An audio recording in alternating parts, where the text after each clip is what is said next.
UP की राजधानी लखनऊ में तेंदुए के दिखने से हड़कंप मच गया। लोगों में डर का माहौल है। ये लखनऊ के रिहायशी इलाके की तस्वीर है, जहां तेंदुए की दस्तक से दहशत का माहौल है।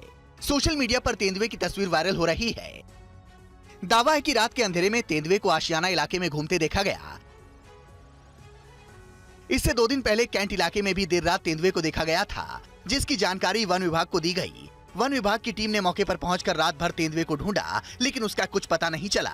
इसके बाद दावा किया गया कि मोरिया टोला के पास तेंदुए को सड़क पर जाते हुए किसी ने देखा। अलग अलग इलाकों में तेंदुए के होने की जानकारी सामने आई है।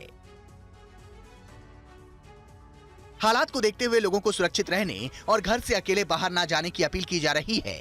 सुरक्षा के लिए वन विभाग की टीम इलाके में तैनात है और रात को लगातार गश्त की जा रही है। इस बीच समाजवादी पार्टी के अध्यक्ष अखिलेश यादव ने तेंदुए की तस्वीर के साथ एक्स पर एक पोस्ट शेयर किया है और राज्य सरकार पर हमला बोलते हुए उन्होंने लिखा, अब तो राजधानी तक आ गए, सरकार को पता चला क्या। और यूपी के बहराइच में एक बार फिर भेड़िए के हमलों से लोग डरे हुए हैं। पिछले 15 दिनों में भेड़िए ने 8 हमले किए।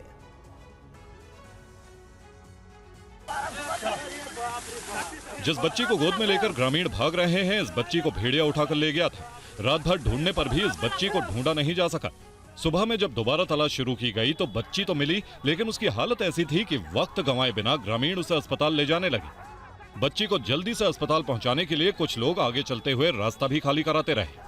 हालांकि तमाम कोशिशों के बाद भी इस बच्ची को बचाया नहीं जा सका। भेड़िए के हमले में बच्ची की जान चली गई। पिछले 2 हफ्तों में भेड़िया बहराइच में 8 लोगों पर हमला कर चुका है, जिसमें ये बच्ची भी शामिल थी।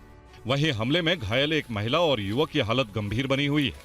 अब ड्रोन कैमरों से भेड़िए की तलाश की जा रही है। साथ ही कई जगहों पर पिंजरे भी लगाए गए हैं।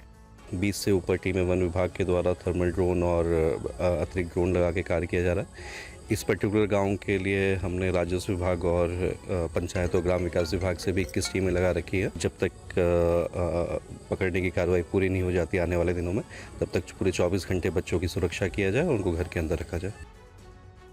मध्य प्रदेश के इंदौर में एक युवती को कुख्यात बदमाश राजेंद्र चौरसिया ने स्कूटी से टक्कर मार दी। बताया जा रहा है कि महिला बदमाश के साथ लिव इन में रह रही थी, लेकिन विवाद के चलते उसने बदमाश को छोड़ दिया था।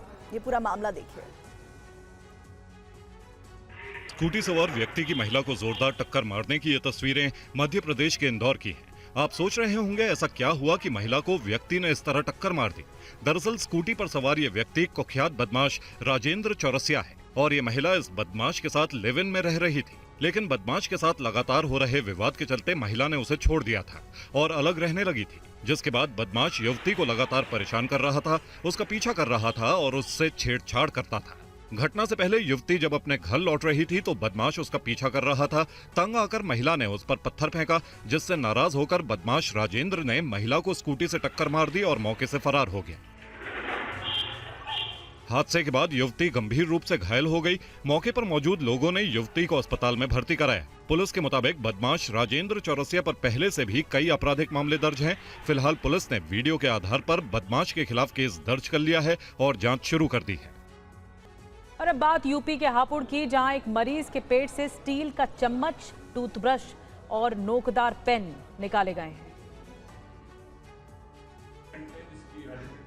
टेबल पर रखा यह सारा सामान एक मरीज के पेट से मिला है। हैरान कर देने वाला यह मामला हापुड़ के देवनंदनी अस्पताल का है, जहां एक मरीज के पेट से 29 चम्मच, 19 टूथब्रश और 2 नोकदार पेन मिले हैं। पेट दर्द की शिकायत के बाद मरीज को अस्पताल में भर्ती करवाया गया। इस शख्स को परिवार ने बुलंदशहर के नशा मुक्ति केंद्र में छोड़ दिया था। इसका कहना है कि नशा मुक्ति केंद्र के कर्मचारियों के गलत व्यवहार के चलते गुस्से में वो सेंटर में रखे चम्मच, टूथब्रश और पेन निगल जाता था। इसमें जो सबसे बड़ा खतरा यही रहता है कि कई बार पेट में रुकावट होती है, बंद लग जाता है और उल्टियाँ होती हैं। और चूंकि इसमें मेटेलिक फॉरेन बॉडी भी थी और जो चम्मच के कुछ हिस्से शार्प भी थे, तो एक डर ये रहता है कई बार ये आंत को भी रप्चर कर देती है। यानी